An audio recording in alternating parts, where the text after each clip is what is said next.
Welcome to a new session of Guidestone University. Today in this session, we're going to look at leaders who work with their eyes wide open and why that's so important. I thought about this session, the content we're going to talk today, for the first time several years ago when my son was born.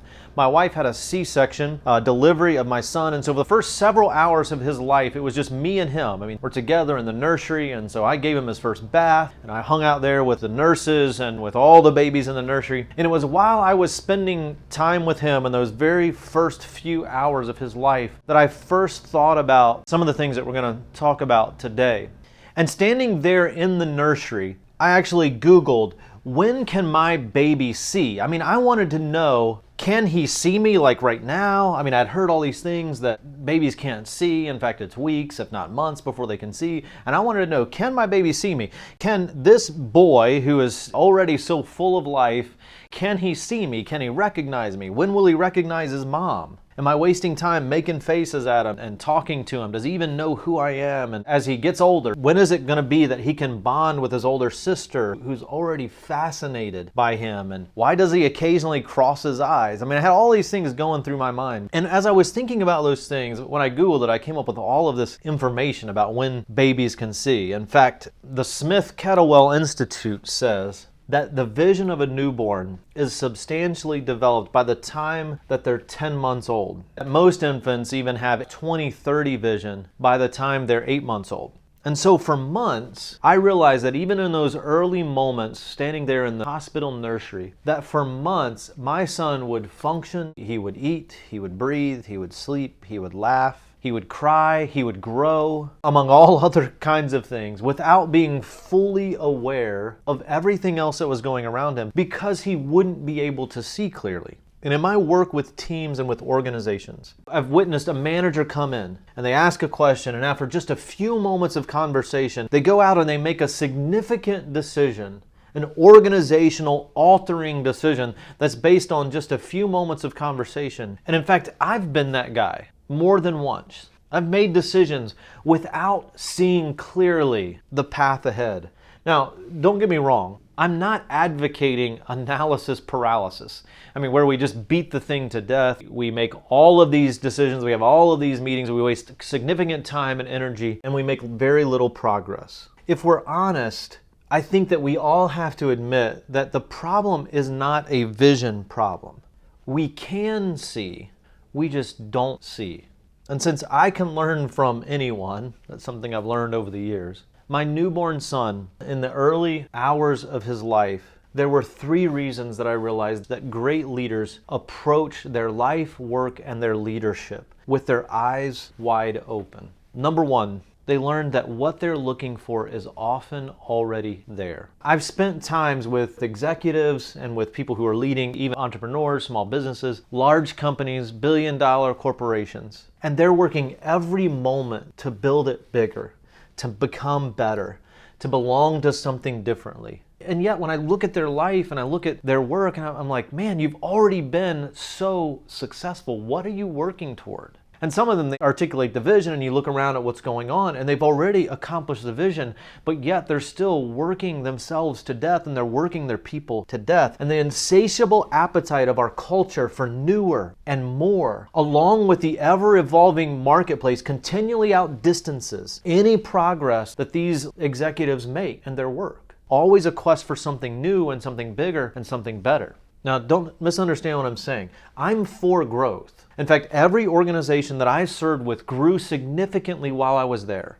But if you have intentionally evaluated your vision and your passion, maybe it's time to stop obsessing over them. They're enough. If you're part of a team, maybe it's time to quit looking for another team. If you're in an organization, maybe it's time to quit looking to hop over to another organization.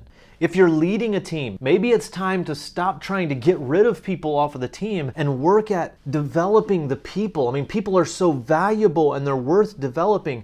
Try serving the team that you've been blessed with and help them to grow and help them to accomplish their vision. Like my newborn son who frantically searches for a pacifier that's just inches away, you may find that what you're looking for and what you've been looking for is already there. And leaders who work with their eyes wide open realize that what they're looking for is often already there.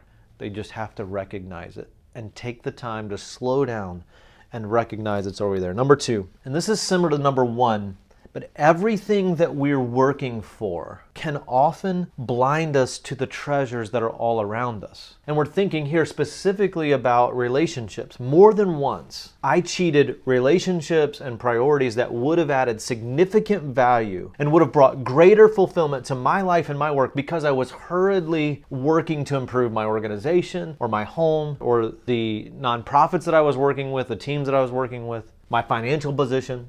But effective leaders who are going through their life work and leadership with their eyes wide open, they understand contentment and they have a high level of appreciation for where they are and what brought them there. So every single one of us should spend a few moments, whether it's each morning, thinking about those things that are most important to life, thinking about those things for which we can be thankful, or whether it's on a weekly basis, maybe do a weekly review and we think through that. Maybe it's at a quarterly review. We're going to talk about a quarterly review. In fact, we have a session in 401 about a quarterly review, how to do a quarterly review and how to reflect on things just like what we're talking about here today. These simple disciplines dramatically improved how I approached my life, my work, and my leadership. So number 2, everything we're working for often blinds us to the treasures that are all around us. And then number 3, today is worth it too.